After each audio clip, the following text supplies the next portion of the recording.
ըստ էության դուք ասում եք դեռ կհասնենք եւ այլն ինչ որ բան կանենք, բայց նա արդեն մտադիր է, եթե Սահմանադրական դատարանը դրական եզրակացություն չտա, գնալ հանրաքվեի։ Իր ասում են, որ վարկանիշի կտրուկ անկում ունի։ Կգնա հանրաքվեի, ինչ հույսով է գնում հանրաքվեի։ Ես խորապես համոզված եմ, որ եթե անգամ գնա հանրաքվեի, դա տապալվելու, որովհետև մեր հայրենակիցների ճնշող մեծամասնությունը ոչ պատրաստ է, ոչ էլ կողմ է նրան, որ Ալիևի եւ Էրդողանի ցուցումով Հայաստանի Հանրապետության սահմանադրություն փոխվի։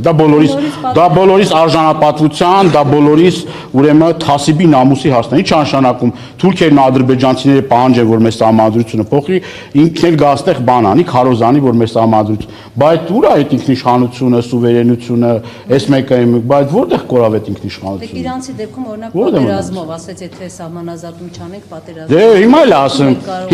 դե մենք պատ ենք ստացել, հյուրերին հաճախել է, այդ հյուրերին տանում է պատի մոտ, Ալիևն էլ իր հյուրերին, օտարերկրյա դեսպաներին, բան տանում է Շուշի, էսի պատի մոտ է տանում, էլ Շուշի է տանում, եւ այդ փշալարը կներեք, այդ փշալարը պատնել մեր երկրի անվտանգություն չեն ապահովում, տեսել եք ինչ ամրաշինական աշխատանքներ է կատարում ադրբեջանական կողմը, կամ այդ փշալարից մի քանի կիլոմետր հեռավորության վրա Բերդի տարածաշրջան կրակոցներ չի լինում։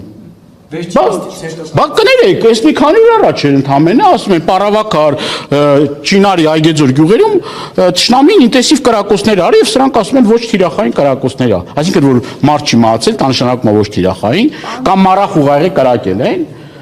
կամ ինչքան էլ մեր վրա կրակեն, մենք գնալու ենք խաղաղության դարաշրջանի, դրա տրամաբանությունը ո՞րն է։ Ալես Սիմոնյանը ասում է խաղաղության պայմանագիրը ստորագրելուց 5 րոպե հետո հայերն ու ադրբեջանցիները սկսելու են իրար հետ առևտուր անել։ Ուզում էի ճշտել Տավուշում պատրաստվում են ադրբեջանական կողմի հետ առևտուր։ Դուք ո՞նց եք պատկերացնում, եթե տշնամական պետությունը ամեն օր հայտարարում է, որ Հայաստանի Հանրապետության տարածքների վրա հավակնություն ունի։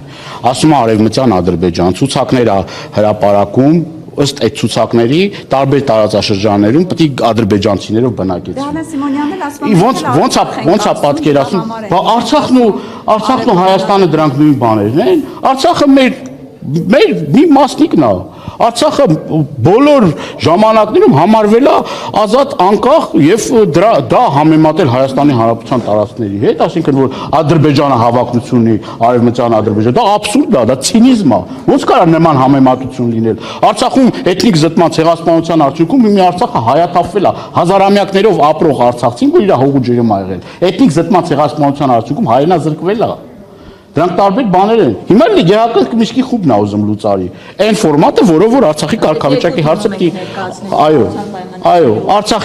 Արցախի ի վերջո կարգավիճակի հարցը պիտի որոշվեր։ Դրանք տարբեր process-ներ են, խնդրում եմ, մի համեմատեք իրար հետ։ Դա անհամեմատելի process-ներ են եւ ընդհակառակը պետք է Ադրբեջան դրա համար պատասխան տա։ Մենք չենք համեմատում, Ադրբեջանն է համեմատում եւ երբ որ Արցախի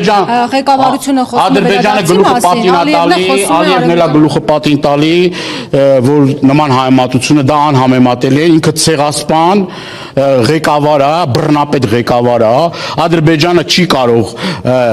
ուրեմն հավակնություններ ներկայացնել Հայաստանի Հանրապետության տարածքների վրա ու այդ իր բերանը լեզու դնող հենց այս իշխանություններն են։ Երբևէ նման հայտարարություններ, եթե ես չեմ սխալվում, նախկինում նման հայտարարություններ չի արվել։ Հիմա այնքան է, այսպես ասած, հաբրգել Ալիև կոչվածը, որ արդեն բացեբաց հայտարարություններ անում եւ դրա համար պատասխանատվության չի ենթարկվում։ Բայց Հռոմի ստատուտ էին ընդունում, որ Ալիևին պատասխանատվության ենթարկեն։ Ինչ եղավ այդ Հռոմի ստատուտը։